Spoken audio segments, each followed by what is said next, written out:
नागपूर 12वी पेपर फुटीचं सत्र सुरू असतानाच आता एक अत्यंत गंभीर प्रकार समोर येतोय। सीलबंद पाकिटांतूनच विज्ञानाचे पेपर गायब झाल्यानं आता खळबळ उडाली आहे। शिक्षण विभागाच्या कारभारावर संशय व्यक्त केला जातोय। अनेक केंद्रांवर 25 ऐवजी केवळ 24 प्रश्नपत्रिका निघाल्यानं पर्यवेक्षकांनी तक्रार केली आहे। पेपर फुटीच्या रॅकेटशी या गायब पेपरचा संबंध तर नाही ना, असा सवाल उपस्थित होतोय।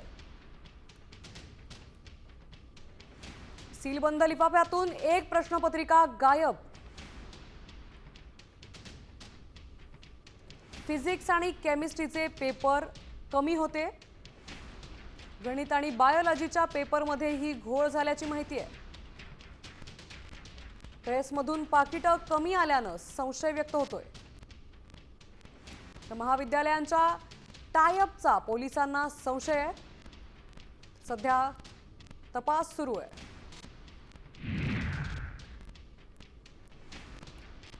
तर आपले प्रतिनिधी आता या संपूर्ण प्रकरणाबद्दल आपल्याला अधिकची माहिती देणार आहेत, अपडेट्स देणार आहेत। पराग ढोबळे आपल्यासोबत जोडले गेलेत। हा संपूर्ण प्रकार नागपूरमधून उघडकीस येतोय। पराग, काय अपडेट्स आहेत याबद्दलचे?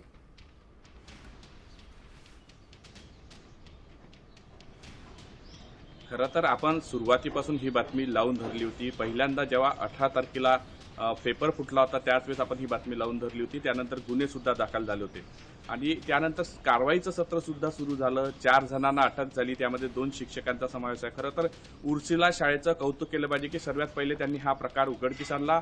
एक विद्यार्थिनी वॉशरूमला जात असताना तिच्यावर संशय आला, त्यानंतर तिच्यापाशी मोबाईल मिळाला आणि हा सगळा प्रकार उघडकीस आला। गुन्हे दाखल झाले।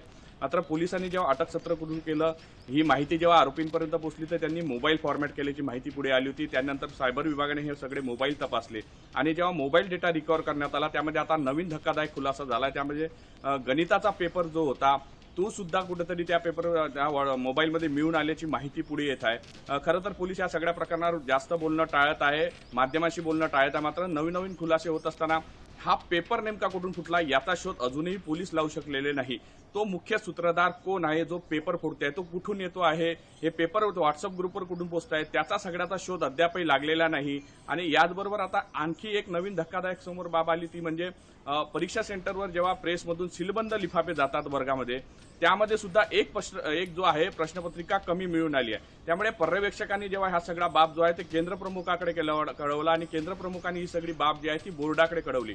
खरं तर एवढी सगळी काटेकोर पद्धतीने होणारी ही व्यवस्था असताना यामध्ये कुठं लूफॉल्स आहे हे तपासणं गरजेचं आहे। 12वीचं असो की 10वीचं असो, हे सगळे महत्त्वाचे पेपर असतात। विद्यार्थ्यांसाठी त्यांच्या जीवनाबद्दल हे करणार असतात। अशा पद्धतीनं पेपर फुटत असेल, सीलबंद लिफाफ्यांमध्ये पेपर कमी येत असेल तर ही बाब गंभीर आहे आणि याची दखल बोर्डाने घेतली पाहिजे।